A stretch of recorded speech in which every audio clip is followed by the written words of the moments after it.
Well, hello. This is Bob Odell with Root Source, and today I have the pleasure of sitting next to Rabbi Chaim Eisen. How are you? Thank God. How are you? Welcome to our Sukkah. Well, tell us a little bit. If we're in a Sukkah, then I guess we're in the holidays, right? Absolutely. Okay, so What do we have in front of us and behind us that's relevant to this holiday? okay. I'll just apprise you all that I told Bob when he came into our Sukkah that it's culturally completely unthinkable to invite someone to a Sukkah without giving him something to eat and drink. So that's what's in front of us. But as for the Sukkah itself, the Sukkah, the tabernacle, is introduced in Leviticus chapter 23 when we read in verse 34, speak to the people of Israel, saying on the 15th day of the 7th month, which was yesterday, the festival of Sukkot, the festival of tabernacles, is 7 days for God. And in the continuation, we read in verse 42, 7 days you shall dwell in Sukkot, in tabernacles. Every member of Israel shall dwell in Sukkot, so that, verse 43, your generations will know that I gave you to dwell in Sukkot, in tabernacles, the people of Israel, when I brought them forth out of the land of Egypt. I am God, your Lord. So, Nice. In celebrating God's providence, here we are celebrating in the canopy of God's providence. Just a parenthetical note that I'm sure most people are aware of, but just in case, the holiday of Thanksgiving was based upon Sukkot. That is, Yes. the Pilgrim Fathers knew their Bible, and they wanted to express their thanksgiving to God, and that was the basis for it, because the ingathering festival is all about feeling the gratitude for all of God's blessings. Now, the fact that you knew that about Thanksgiving is a clue, but which makes me want to ask about your story. But before we do that, can we just talk about what your wife has brought for us here? Let's just go one by one. What do we have here? Okay, so these are my wife's honey muffins. So And of course, the honey, besides being one of the signal characteristics of the land of Israel, as God introduces the land flowing with milk and honey at the get-go, at the burning bush, when he says to Moses in Exodus chapter 3, that I'm bringing them into a land that flows with milk and honey. So that's one of the blessings. And then we have from the 7 species with which the land of Israel is praised in Deuteronomy chapter 8, we've got these are beautiful grapes. I've just tried one. Grapes of the Holy Land and dates. And although this was not on the list because it wasn't in the land at the time, but the apricots as well, the produce of the Holy Land. But one thing I must emphasize: 151 years ago, a very famous tourist came through these parts by the name of Mark Twain. Ah, yes. And he left us a travel log of his visit called Innocents Abroad, Right. in which he describes a land in a state of abysmal desolation. Yes. He uses the term dismal desolation in describing it. And just as a case in point, it speaks of there was hardly a tree or shrub anywhere, even the olive and the cactus, those fast friends of a worthless soil, had almost deserted the country. No landscape exists that is more tiresome to the eye than that which bounds the approaches to Jerusalem. And fast forward to the words of the prophet Ezekiel. Mm-hmm.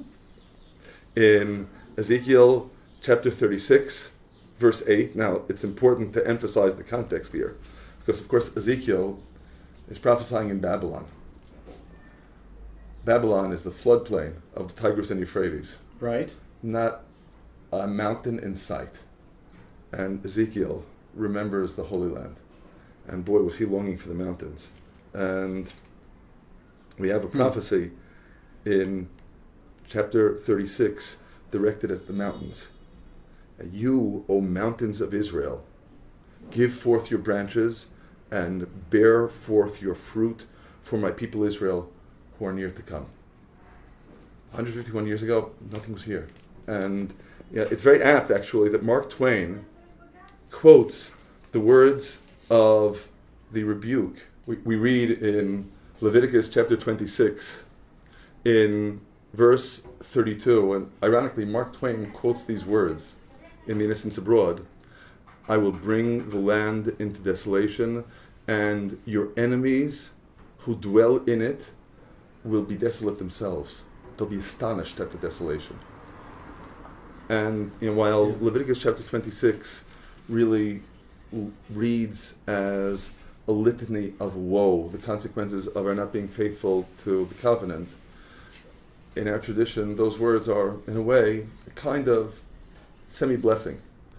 The blessing that the land of Israel won't yield forth her bounty to any one of her children. Interesting. When Mark Twain came here, the land of Israel was still not delivering.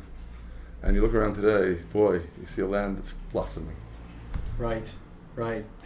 Well, this is some very nice looking food. I've also had some nice apple juice here. And these apples are also grown in the land. Absolutely. The largest apple orchards of the Middle East are in the Israeli Golan Heights. Mm-hmm. Oh. In fact, I think it's a poorly kept secret that they're even exported into Syria.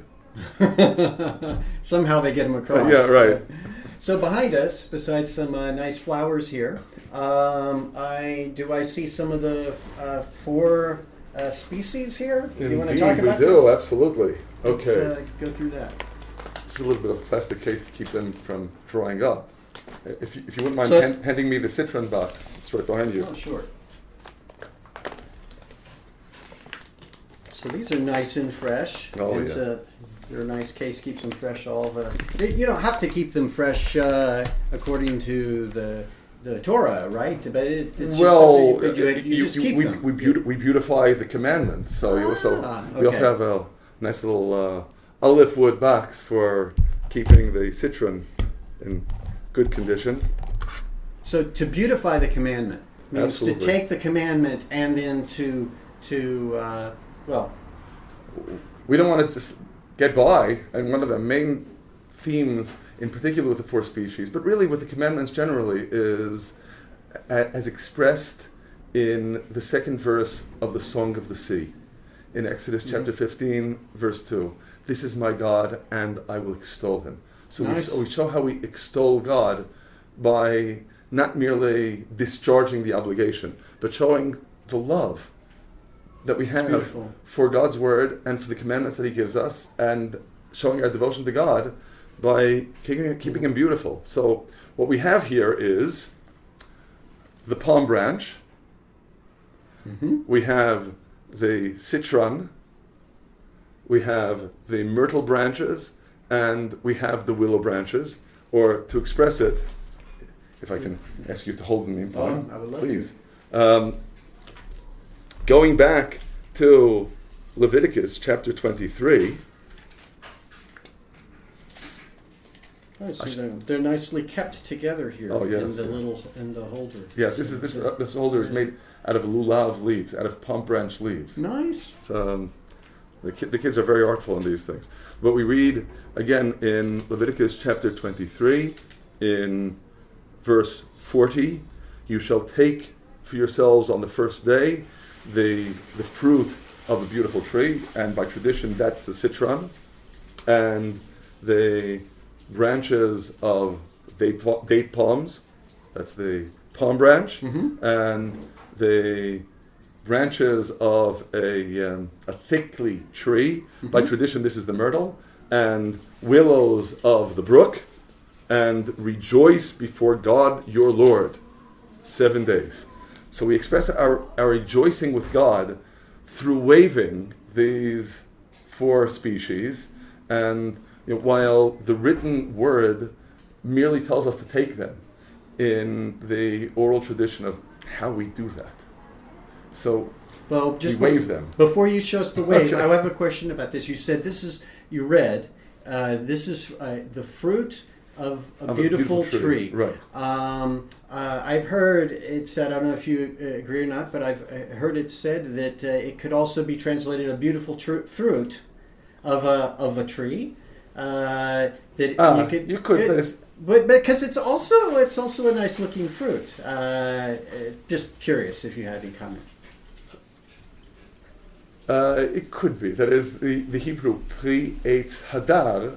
There is room to quibble over what the word hadar, which means beautiful, is modifying. Is it modifying the tree or is it modifying the fruit? So the reason I think that's interesting is because it seems to me that God is saying to the people, you choose, and He gives some flexibility. Is it a beautiful, very beautiful fruit on a tree, or is it a very beautiful tree and the fruit from the tree? And He gives the people the chance to determine what this is going to be for them. okay, well, I'm going to express a little bit of a caveat. That Good. is, on the one hand, with respect to the identity of the species, you really can't figure it out from the written word. Right. But we have an oral tradition, and the oral tradition, of course, goes back to when the people of Israel were taking the 4 species for the first time, which was right after they came into the land of Israel. They knew because that Moses explained it to them, and the tradition has been unbroken since then. At the same time, certainly with respect to that aspect of beauty, there is that subjective element of I want to express my devotion to God through what will look beautiful to me.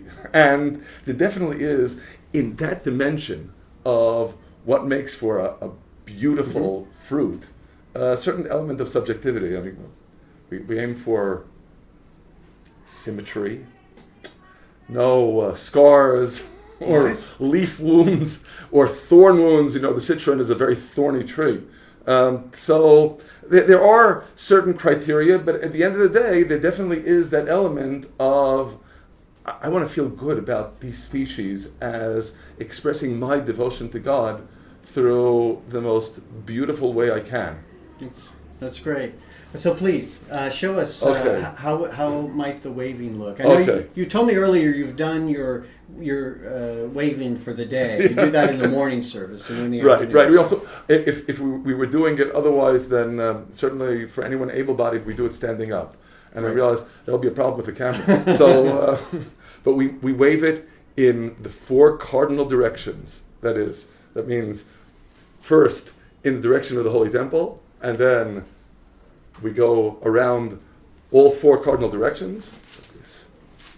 And thinking as we're doing it that we're expressing how we are crowning God over the whole universe in every direction, and up in heaven and down below on earth, everywhere. So the 6 cardinal directions, please, you're welcome to do it as well. All right. And again, to the palm branch and the myrtle and willow in the right They hand, go- and the citron in the Oh, left hand, okay. All and right. you hold them all together. So I'm trying to think my directions here. So where would the temple be? Okay, so the temple is Temple really would be in that way. direction. Okay, so I'll do it twice. You can do 3 times, but with feeling. And every time bring it to your heart. I love you, Lord. Because the greatest challenge is to crown God here, to feel that God nice. is sovereign within, Nice. everywhere. Ah, Inner space and outer space. all right. Great. Sorry, I'm gonna have to turn my back to you. Okay. Ah, And also up and down. to heaven Yeah. and And down. Down. Yes, to the depths of the earth. absolutely. Amen. Amen. Nice. Thank you. Okay. Thank you. Well, when we return, I want to ask you about your bit about your story and how you came to Israel. Okay. So until then, this is Bob Odell from Root Source saying shalom.